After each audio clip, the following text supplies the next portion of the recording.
All right, guys, quick disclaimer to all my founding members for the Drone Money Workshop 1.0, hence the red background. I am retracting my recommendation for you guys to go ahead and purchase the Mavic Mini 2 as your beginner drone for your drone business. We received news that the FAA is going to be changing up some of their rules come September 16th, 2023. Previously, any UAV drone that was used for commercial purposes that also weighed less than 250 grams was not required to contain a remote ID. And that is why DJI originally put out the Mini series, aka the Mini 1 and the Mini 2. And they purposely made it only 249 grams, which basically opened up a loophole for a lot of drone operators to go ahead and purchase a cheaper drone for commercial purposes. But as of September 16, 2023, they now want all commercially flown UAV drones to be chipped with a remote ID. DJI has not responded to anything so far. Everyone thought there was a possibility of DJI possibly putting out an external remote ID that you can go ahead and simply hook up to your Mavic Mini 1 or 2, so that everyone that did purchase it, aka myself, because I have a Mavic Mini 1 and that's exactly what I've been shooting all my drone content with, could continue to keep their fleet up in the air and not really need to go purchase another drone. But since that is not the case, and I originally wanted to recommend the Mavic Mini 2, I went on the search for some other remote IDs that are created by other companies that you guys could potentially purchase and hook up to your Mavic Mini 2. The thing is, all the remote ID trackers that are put out by reputable companies are going for about $350. And the Mavic Mini 2 that I was going to recommend to you guys was only going for about $400 on Amazon. And now with this new hurdle in place, the entire purchase price for that package would be about $750. So I do not want to recommend it anymore.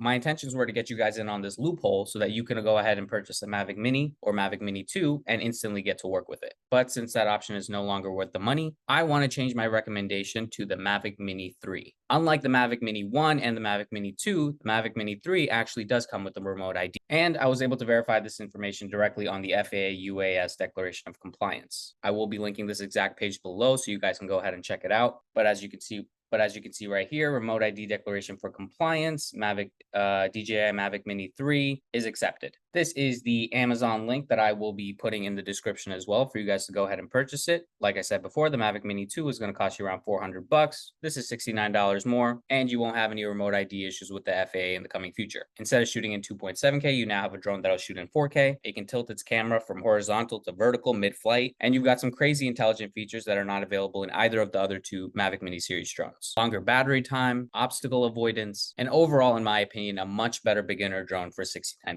So this may have been a blessing in disguise. Now, I do want to cover here that you do have the option to get the DJI Mini 3 with this standard controller, or you can purchase it with the RC controller right here. As far as the online reviews, I'm hearing a lot of good stuff about the RC controller, but it's really up to you whether or not you feel it's worth another extra $50. I personally would just stick with the regular standard controller, although the RC does have its benefits. So I would recommend to you guys is go ahead and type in DJI RC versus RC N1 controller. There's plenty of videos here breaking down the comparison, so you guys can make an informed decision from there. Now back to the FAA UAS Declaration of Compliance website. If you guys want to know how you can search up different types of drones and see if that they are compliant with the FAA as far as having a remote ID chip enabled, as well as a transmission to their satellite, I'll also be linking this video right here. And this video basically breaks down how you're going to go ahead and use this website and how you can search up different drones, look at the model number, and just make sure that it is in fact 100% in compliance with the FAA. So just to clarify, the drone I'm recommending you guys to move forward in purchasing is the Mavic Mini 3,